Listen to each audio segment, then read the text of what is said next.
이거 개념 이런 거는 고세무사한테 물어봐 주시고요. 이거 웬만하면 좀 번갈아 가면서 물어봐 주세요. 숨 좀 쉬면서 얘기하게. 사례가 많은데 사실. 사례가 많죠. 사례 위주로. 사례가 사례 많아요. 위주로. 세금 때문에 고민이신 대표님께 명함을 보내주시면 우리 회사의 상증세법상 주식가치를 최하영, 고경미 세무사가 간단 평가해드립니다. 더보기란을 참고하세요.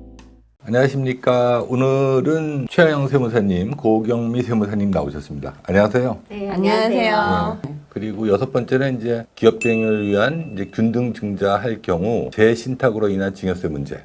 이건 네. 어떤 건가요?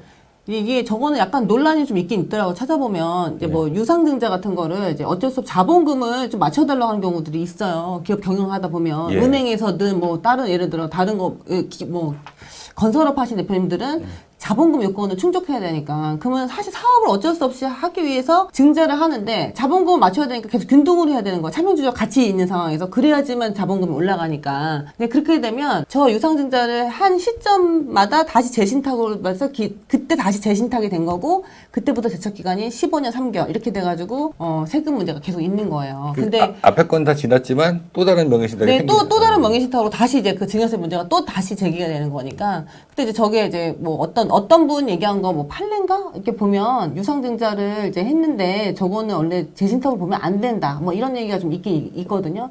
근데 제가 알기로는 아직 예규는 그렇지 않기 때문에 지금 그 논리는 이제 조세회피 목적이 없었다 이 논리예요. 근데 이게 이제 명의신탁에 대해서 과세할 수 있는 게 대전제가 조세회피 목적이 있을 때만 과세거든요.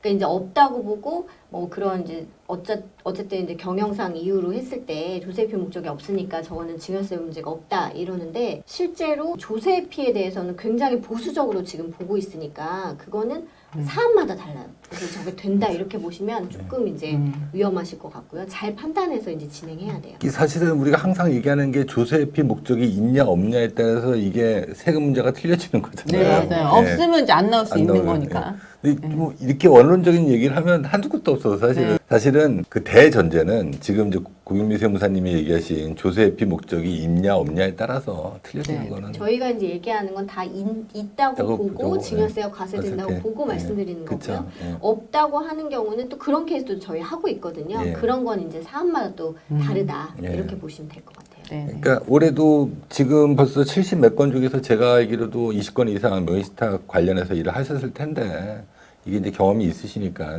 그거에 맞게끔 다 이렇게 처리를 하시는 걸로 제가 알고 있습니다. 조금만 더 말씀드리면 이제 증자를 할 때 증여일이 재신탁이라는 게 처음에 명의신탁이 된 시기를 말하는 게 아니고 증자할 때 그 때마다 이제 증여로 보거든요. 그러면 이게 간혹 다 액면가액으로 하는 줄 아시는 분들이 있더라고요. 그게 아니고 그때 시가를 다시 평가를 해서 그 가격으로 증여세를 과세를 해요. 그러니까 굉장히 커지는 거죠. 액면가로 해도 그 금액이 아니라 네, 시가로. 시가로. 네, 그래서 사실은 유상증자 중간에 하시면 명의신탁 해지하기가 어려우세요. 네, 그리고 더 골치 아픈 거는 우리가 이제 증여는 사전 증여가 있잖아요. 합산. 예. 그러니까 어떤 증여든지 10년 내의 증여는 다 합산하게 돼 있거든요. 그러면 이 지금 증자를 해서 그 앞단에 10년 내에 이제 또 다른 그 명의신탁이 있었다 하면 앞단의 거래가 제척 기간이 그거 단독으로는 제척 기간이 완료가 돼도 그 10년 내에 들어오기 때문에 이거에 대해서 과세가 또 될 수가 있어요. 증여세가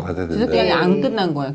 이게 어려운 얘기가 사전 사실은. 증여로 예. 들어오니까. 그래서 예. 결론은 예. 굉장히 어렵다. 어렵다. 실질적으로 네. 일을 해보면 네. 그냥 어떤 분들은 뭐 소송을 하면 끝난다 뭐 이런 얘기 하는데 제일 어려운 예. 게 명의신탁입니다. 예, 명의신탁이. 네. 그리고 이제 전문가들끼리도 뭐 어떤 분한테 맡겼는데 세금 잘 내는 경우가 있어요. 그럴 수는 없거든요. 잘못 계산하신 거죠. 그쵸. 왜냐면은 연도별로 평가하는 그런 기준들도 달랐고 뭐 가산세에 대한 것도 다르고 근데 이런 것들을 하나도 모르실 수가 있어요. 전문가더라도 모르실 수 있거든요. 그래서 이제 그 결론이 다르게 도출된 경우도 일반 세무사들 몰라요. 이런 것들. 대표님들한테 저희가 서류를 달라 그럴 때 주식상한 변동 명세서를 처음부터 끝까지 꼭 받잖아요. 네. 예, 그게 다 받는 이유가 있거든요, 사실은. 네, 예. 맞아요. 네. 기억에 왜곡이 많더라고요. 예.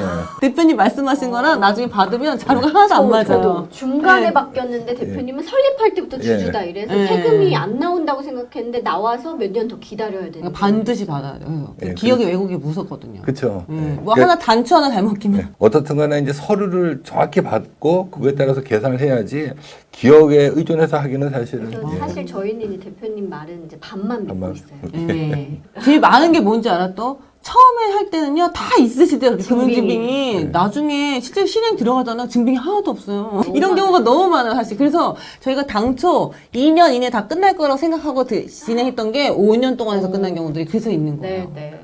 부산건이 5년 만에 끝난 네, 거예요? 그게 증빙이 있다고 자신하셨는데 네. 찾아봤는데 없어서. 근데 사실은 뭐 그러고도 못 해결하는 건들도 있죠. 네. 세금 때문에. 네. 그런 경우는 100% 세금 때문이죠. 네, 맞아요. 그쵸? 좀 기다렸다 하시거나, 네. 뭐 이렇게 해서 조금 시간을 더 끌거나, 대신에 이제 그렇다고 아무것도 안 하는 건 아니고, 네. 그거에 대한 안전장치나 이런 것들을 다 미리 하면서 이제 해놓고. 구비하면서 가는 거죠. 예. 우리가 뭐 최선을 찾는 거니까 지금 현 시점에서. 네. 예.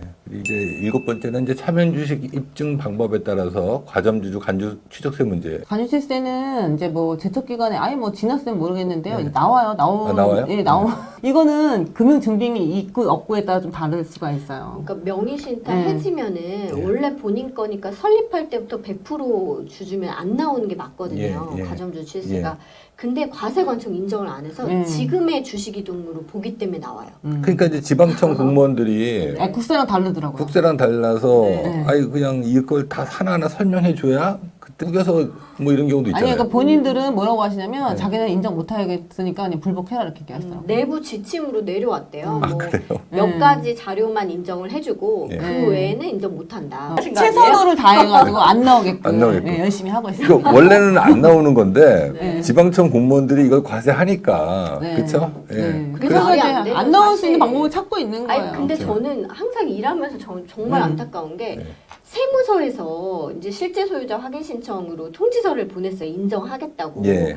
그러면 당연히 지방세 쪽에서도 인정을 해줘야 되는데 당연하죠. 예. 다르게 가더라고요. 그러니까요. 우리는 다르다 예. 이렇게 예. 얘기하시니까. 예. 말도 안 돼. 저 예전에 그래서 대전에서 대전 것도. 3년, 2년 됐나요? 네. 거기 얼마 전에 나왔는데, 아니, 거기 나왔을 때 업체 그 대표님이 저한테 직접 연락을 주셨으면 좋은데, 기정세무사님이 그걸 대응하셨더라고요, 처음에. 네. 그, 왜냐면 이제 우리 거랑 또 자기네 거 나온 게 2개가 있었나 봐요. 그래서 기정세무 했는데, 기정세무 명시타기를 잘 모르니까, 모르죠. 예. 그냥 가세하는 걸로 끝났다고 그러길래, 제가 왜 그거를 거기다가 얘기하셨냐, 저한테 연락을 하셔야지 제가 받고, 그 공무원 이분을 모르시니까 제가 그거 관련된 거 다 해서요. 우리 건 안 나오게 해드렸어요. 아무튼 결론적으로는 그랬더니 그 대표님이 그럼 우리 다 그 기정세무사님 한 것도 좀 나보고 해주면 안 되겠냐는 것을.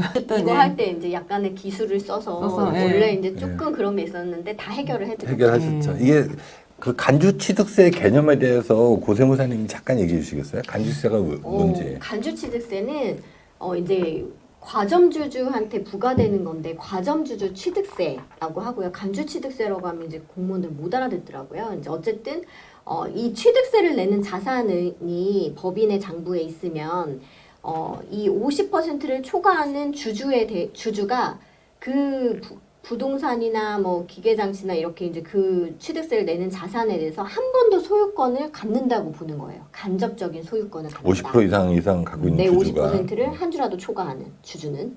그래서 그러니까 이제 그만큼 영향력이 많은 주주니까 한 번 더 내라 취득세.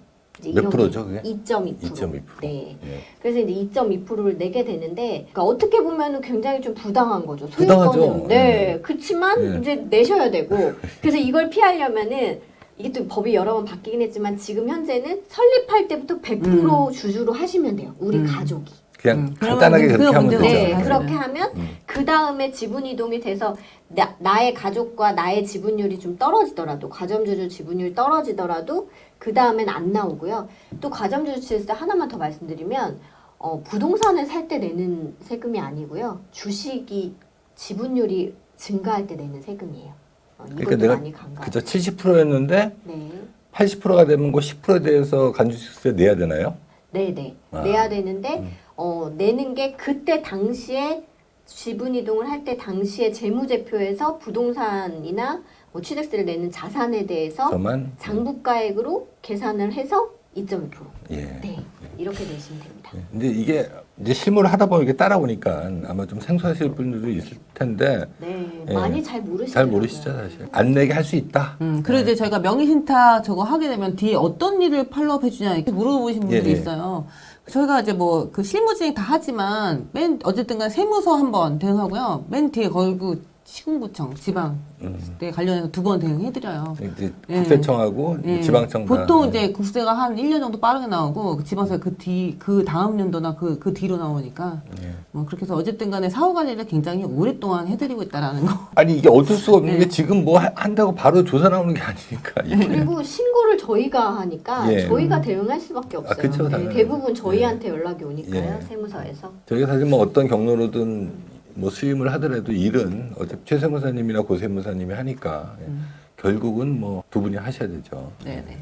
해지하는 방법에 대해서 그냥 뭐 저희가 하는 일이지만 간단하게 좀 얘기해 주시죠. 예. 네, 첫 번째 방법 제가 먼저 말씀드리면, 이제 그 2001년도 7월 23일 이전에 설립 법인만 가능한 방법이 있어요. 이제 그 당시에는 상법상 발기인 제도가 있었기 때문에 2014년도인가요? 그때 그 기업 오랫동안 경영하신 대표님한테 애로사항이 뭐냐라고 했더니 그때 당시 그런 제도로 인해 차명 주식을 뒀는데 이제는 이제 승계할 때가 되니 너무 이제 기업 승계하는 게 어렵다. 그래서 그거를 좀 간소하게 해줄 수 없냐라고 해서 나온 제도가요. 명의신탁 실제 소유자 확인 제도예요. 그래서 이제 그거는 2001년도 7월 23일 이전 법인만 되는, 가능한 해당되는 네. 회사들이 또 많지 않아요. 많지는 않아요. 예, 맞아요. 예. 이제 2번째는 이제 이제 판결문을 통해서 일반 명의신탁 해지를 하는 경우가 있는데요. 이거는 이제 저희가 다른 자료도 다 이제 갖추면서 또 무변론 판결로 하거나 이제 이렇게 진행을 하는데 가끔 이제 무변론 판결은 요즘에 인정을 안 하는 추세여서 증빙을 갖춰서 이제 소송을 또 하는 경우 있어요. 차명주주는 다른 이제 변호사를 수임하고 이렇게 해서 이제 소송하는 그렇게 해서도 해지를 하고 있고요. 그리고 이제 주식 양수도 이거는 저희는 이제 추천은 안 드리는데 정말로 그 양수도 대가를 주실 수 있을 때 진행을 해드리고 있거든요. 정말 주고 다시 백해서 돌려받지 않을 때.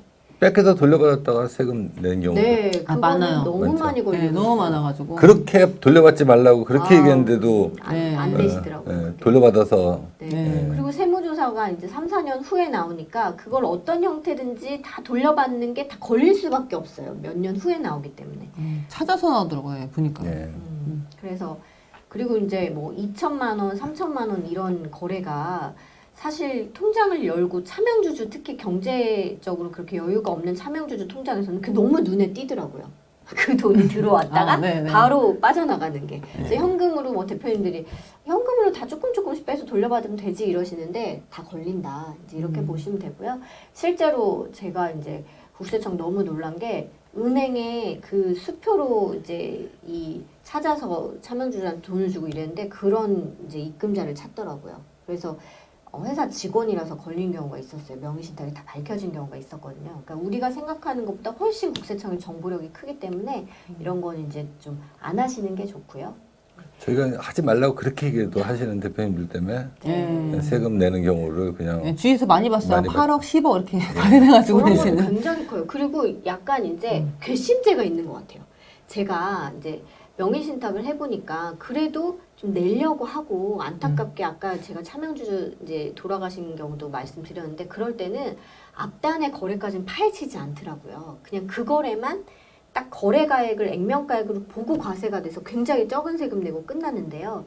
이렇게 양수도 거래를 가장해서 이런 거래를 하다 걸렸다. 괘씸죄가 추가돼서 그 앞단까지 다 걸리고 세금 5억, 6억 뭐 이렇게 맞아요. 실제 그런 사례가 있고요. 그래서 예. 조심하셔야 되고요. 예.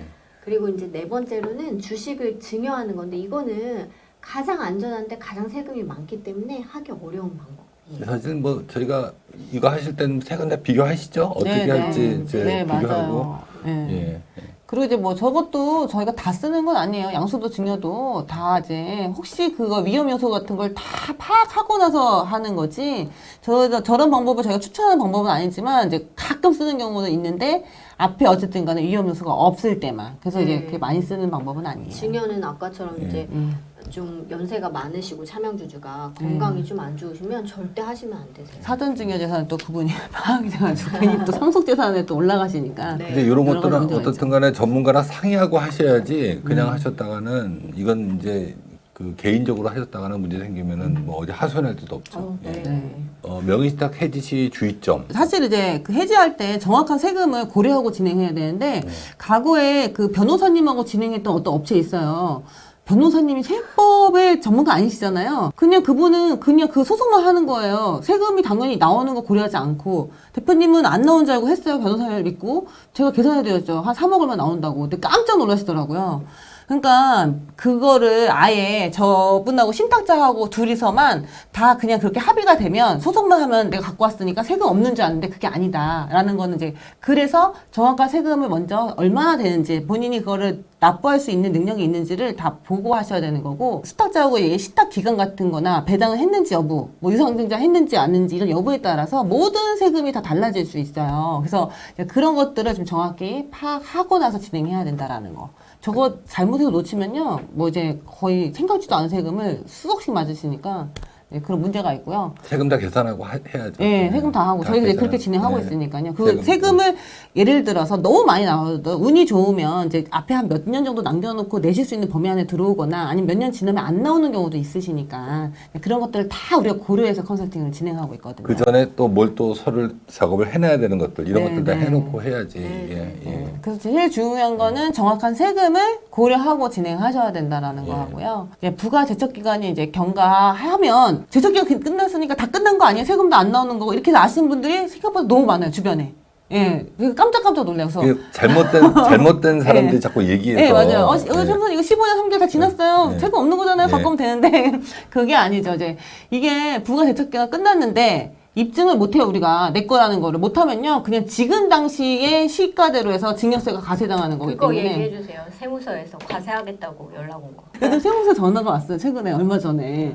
그랬더니, 세무사님, 그 증빙이 없어서 자기는 인정을 못 하겠다는 거예요. 이렇게 인정 실제로 못한다고. 저는 한 번도 그런 전화 받아본 적이 없거든요. 내가 너무 깜짝 놀라가지고, 왜요? 왜 인정을 못해? 저는 한 번도 그런 적이 없었는데? 그랬더니, 제가 그 제출을, 주금 납입 증명서? 예. 그거 한 장만 했더라고요. 아. 입증. 개인 계좌에 입증한 입증 거야. 금융서류를 제출을 안 해가지고 그래서 어쨌든 중요한 거는 금융준비가 없으면 인정 못한다. 그거 어쨌든 간에 저한테 전화를 제가 받은 거잖아요. 자기는 이런 걸로 인정 못 해드립니다 이렇게 얘기하시더라고. 주금 납입 보관 증명서. 그래서 이거는 제척기간 지났다고 해서 세금이 없는 게 아니다. 그거는 어떻게 했어요? 그럼 다시 서류 보완해서. 네. 죄송해요. 제가 그 서류를 누락했더라고요. 그래서 보내드렸어요. 서류 다 받아놓으셨군요. 네. 아니 다 받았는데 제출할 제출하면서 이제 그게 아예 누락이 됐더라고요. 왜냐면 저희는 이제 그렇게 안 될 것 같으면 아예 넣질 않기 아니, 때문에. 그 자신 있으니까 네, 넣었을 거 아니에요. 부인된 적이 없거든요. 네. 한 번도 그런 적이 없어요. 그런 전화를 받아봐가지고 처음에 너무 놀랐죠. 못하면 이제 이런 것처럼 부인될 수가 있는 거죠. 아니, 그러니까 저게 15년 3개월이 지났다고 다 인정해주면 뭐 양도나 징여를 뭐하라 해요. 다 명의신탁이라고 그러고 그냥. 근데 되게 많아요. 네. 저렇게 말씀하시는 잘 분들이. 모르고 하는 얘기죠. 그게 네. 사실은. 일단 명의신탁이 입증이 돼야 그게 1번이고 그다음에 제척기한 두 번째 따지는 거죠. 사실은. 제척기가 이제 많이 지난 업체들도요. 저희가 다 컨설팅으로 해서 어쨌든 간에 세금 없이 가져오는 방향으로 많이 해드리고는 있어요. 그러니까 그 이모부 돌아왔을 때 그 10억 냈을 텐데 네. 계산해 보니까 작은아버지 돌아왔을 때 예. 그때 우리를 좀 먼저 알았어. 얼마나 먼저 좋았을까. 알았으니까. 그런 생각이 네. 들더라고요. 생돈 10억이 회사 법인 거기 이익도 뭐 1년에 10억이면 그 작은 돈이 아니죠. 이것도 사실 또 뭐 할 얘기는 많은데 잘못된 회수로 차명 주식이라는 사실이 밝혀지면 이제 어떤 문제가 생길 수 있나요? 주식 양수도로 이제 액면가액으로 가져온 경우가 생각보다 많고요. 실제로 이 컨설팅 시장에서 14년 이전에는 이런 걸 굉장히 많이 했어요. 뭐 제3자 우회양도 뭐 이런 거라고 하면서 예. 타인을 잠깐 거쳐서 뭐 액면가액으로 좀 거래 자금을 좀 흐름을 만들어 두고 실제 거래인 것처럼 했다가 대금은 다시 뒤로 돌려받고 그리고 그 차명 주식 이제 타인으로 돼 있는 거를 자녀한테 옮기고 이제 이런 걸 많이 했거든요. 근데 정말 많이 걸렸어요. 심지어 모 세무사는 주주총회까지 열어서 차명주주가 생각나네요. 참석한 곳까지 만들어서 사진도 찍어놓고 굉장히 그렇게 했거든요. 대금을 돌려받았으니까. 네. 그것도 있고 저거던데 그 99년도 차명주식 주주를 만나가지고 그 친구가 자기 거 아니라고 했다고. 네. 그거 받아냈대요, 조사관이. 그러니까 지금 차명주주 말고 그 전 단계 차명주주. 아주 오래전 차명, 99년도. 네, 그 사람한테 연락을 한 거예요. 아마 이제 회사가 크니까 그렇겠죠. 예, 예. 작은 회사는 그렇게 하지도 그렇게 하지 않는데. 않겠죠. 그래서 이제 그 주주는 당연히 자기한테 문제가 생길까봐 아니라고 아니라고. 그러죠. 네, 내 거 아니다 이제 예. 이런 거죠. 그래서 다 걸려서 뒷단이 다 차명으로 다 걸려. 그래서 그 공무원이 세무사님이 참 이렇게 잘 그리느라고 애쓰셨는데 맞죠. 그렇게 얘기하셨다고. 아시는 세무사예요? 네. 네. 대표님들께 도움 되시라고 이제 조금이라도 말씀드리는데 그래서 예. 결론은 대금을 주실 거 아니면 절대 하시면 안 되세요. 정말 걸리는 경우 정말 많고요. 제가 진행한 회사도 정말 이런 양수도 거래를 잘 안 하는데 그 회사를 못 말린 게 한이에요. 어쨌든 이제 그럴 만한 이유가 있어서 이제 양수도 거래를 하셨는데 걸렸어요. 이게 이 자금을 이렇게 이제 돌려받다가 근데 세금이 그 전에 주식이동이 빈번하니까 거의 5억 가까이 맞더라고요. 근데 그 회사가 그렇게 큰 회사도 아니에요. 부동산도 없어요. 근데 가지급금 때문에 주식 가치가 과대평가되거든요. 예. 그렇지만 공무원들은 봐주지 않죠. 그렇죠. 네, 예. 그래서 5억이 이제 과세돼서 증여세는 무서운 게 다른 세금은 봐줄 수 있어도 명의신탁 증여세는 잘 안 봐줘요. 왜냐면 과거의 평가 금액이 명확히 나오기 때문에. 네, 그래서 수억씩 맞을 수 있다.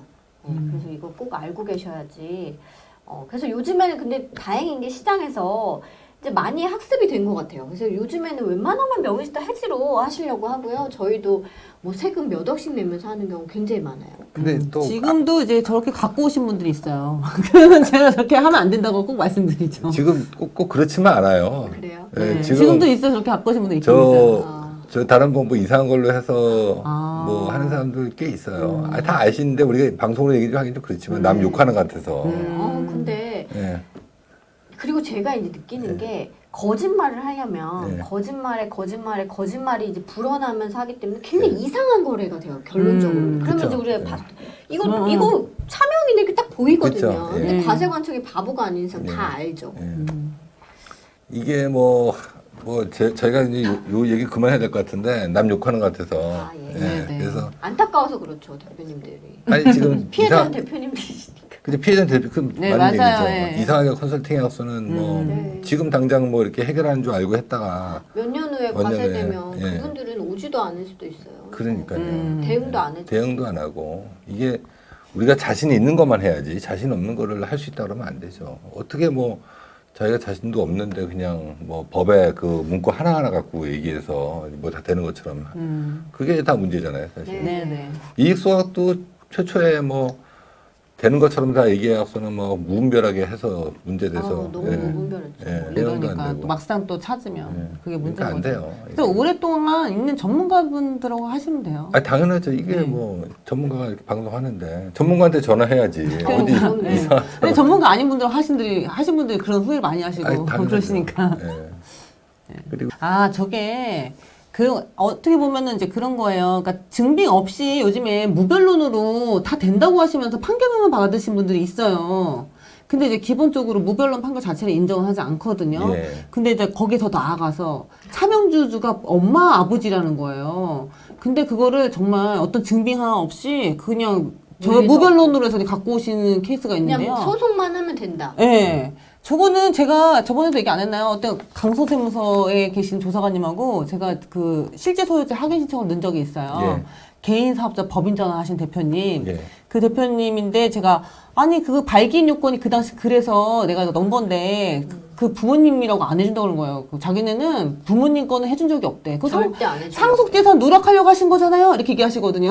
그래서 그게 아니고 승계자한테 가는 걸 제일 싫어하니까요. 네, 그게 아니고 여기는 원래 개인 사업자 법인전 하면서 발기인 때문에 이렇게 하신 거예요. 이렇게 얘기했는데도 자기네는 한 건도 해준 적이 없다고 그래서 조사관님 저희는 이거 부인된 적이 한 번도 없다고 그리고 이건 해줘야 되는 거라고 했는데 결국에 이제 그분도 바로 못해드려 이렇게 말은 하지만 우리 케이스에 부모님 걸 해준 적은 없다 이렇게 얘기하셨지만 5차까지 제가 보완해서 서류를 예, 5차까지 보완해서 해주려고 그걸 보완하는 거거든요. 근데 마지막에 대표님 반전이셨잖아요. 금융준비를 찾아오셨어요. 그래가지고 뭐라고 하셨는지 조사관님이 세무사님 저 일부러 이렇게 하시는 거 아니에요? 엿먹이려고? 그래서 제가 그럴 리가요. 제가 5차까지 보완하면서 내가 엿먹이려고 그렇게 했어 설마? 그래서 결국은 그렇게 해서 어렵게 해준 거이기 때문에 부모님 거는 판결문 하나만 아무 증빙 없이 판결문 해줄 수가 없어요. 근데 그렇게 무분별하게 그렇게 컨설팅 하신 분들이 있더라고요. 그러니까. 큰일 나죠. 그거는 아이고. 제가 봤을 때는 한 번도 그 조사 대응을 안 해보신 분이 그런 모험을 하시는 것 같아요. 이 주권 발행을 좀 우리 법인 대표님들 좀 하는 게 맞을 것 같아서. 네네. 그래서 제가 이거를 좀 어디 있는 걸 좀 발췌한 건데. 네. 제가 안 그래도 최근에 네. 찾아오신 분이 네. 어떤 얘기 하셨냐면은, 가족이 예를 들어서 A라는 회사를 형제가 5대5로 갖고 있는 거예요. 예전에는 5대5면 안 됐었어요. 그러니까 가압상속이나 그쵸. 이게 근데 제가- 40%니까. 그쵸. 예. 지금 근데 한 가족만 할 수 있거든요. 예. 그러니까 그럼 나머지 반대는 어쨌든 간에 가압상속공제 이런 게 안 되니까 상속세를 무조건 내야 되는 거잖아요. 그쵸. 그런 업체에는 저희가 주권을 좀 발행해서 예. 나중에 상속세 재원 마련을 하자라고 말씀드리거든요. 예. 어떤 효과가 있냐? 이미 다 주주 다 들어가 있어요. 그분들이. 그 5대5 있는 가문 자체가. 그러면 주권을 발행해놔야지만 나중에 상속이 발생됐을 때 지금의 5,000원짜리 주식하고 그때 예를 들어 10만 원이라고 하면 그 10만 원짜리 주식으로 구분할 수가 있는 거야. 미리 상속이 발생하기 전에. 그쵸. 네, 그리고 나서 이제 본인이 받으면 상속받은 주식은 예를 들어 지금 우리가 징용 소각은 6억인가가 공제되지만 얘는 예를 들어 30억을 내가 상속을 받았어요. 물론 상속세는 내셔야 돼요. 예, 왜냐면 여기 가압상속공제가 안 되시니까. 근데 상속세는 우리가 내겠다는 거죠. 내는 거예요. 예. 근데 내가 30억을 받았는데 30억을 세금 없이 뺄 수 있다라는 거죠. 주권을 발행했다라는 저 한 가지 사실 하나만으로. 이게 이제 남양주의 업체가 사실은 조금만 일찍 이 주권만 네. 발행했어도 네. 세금을 어린이날 참 생각나네요. 가슴 아픈 어린이날이었어요. 네, 저희가 계약을 5월 6일인가 하기로 했는데요. 5월 5일날 돌아가셨어요. 그래서 돌아가셨어. 그 컨셉 자체를 쓸 수가 없게 됐죠. 예. 그래서 아유, 좀만 더 일찍 하시죠. 예. 그러니까 이제 이 컨셉의 핵심은 상속받은 주식의 취득가를 구분해서 네, 취득가가 높은 주식을 회사에 팔고 소각 대가를 받으면 네. 어떻든 간에 상속세는 내지만 재원 마련을 하는 거죠. 법인에 법인에 있는 있는 걸로. 돈으로. 돈으로 네, 상속세를 그래서 낼수 아니면 있습니다. 왜냐면 어떻게 해요? 뭐 지금 당장 그분들은 가압상속공제가 안 되니까. 안 되는데. 예. 그래서 그런 업체들은 저희가 상속 감자 하자고 이제 예. 말씀드려요. 그 주권만 발행해도 네, 미리 발행하는 거라고. 그러면은 사실 형제분들끼리 이런 게 좀 예. 합의가 잘 되실 것 같아요. 이제 한 분만 가업승계를 할 때 이게 이제 합의가 안 될 수 있는데 한 분은 회사에 있는 돈으로 이제 상속세를 낼 수 있으면 합의가 이제 자연스럽게 되겠죠. 최근에 제가 저런 업체 몇 군데 상담했어요. 네, 그렇게. 저 컨셉만 해도 사실 저게 정말 임자를 만나면 네. 저희가 이제 쉽게 얘기하니까 되게 쉬워 보이지만 네. 이제 사실 굉장한 그럼요. 컨셉이에요. 예. 예, 그럼요. 예. 이거는 뭐 금고에 잘 보관하시라고 매번 제가 말씀드리고 있어요. 좀 두서없이 좀 얘기했는데 감사합니다. 오늘 여기까지 하겠습니다. 감사합니다. 네. 네, 감사합니다. 감사합니다.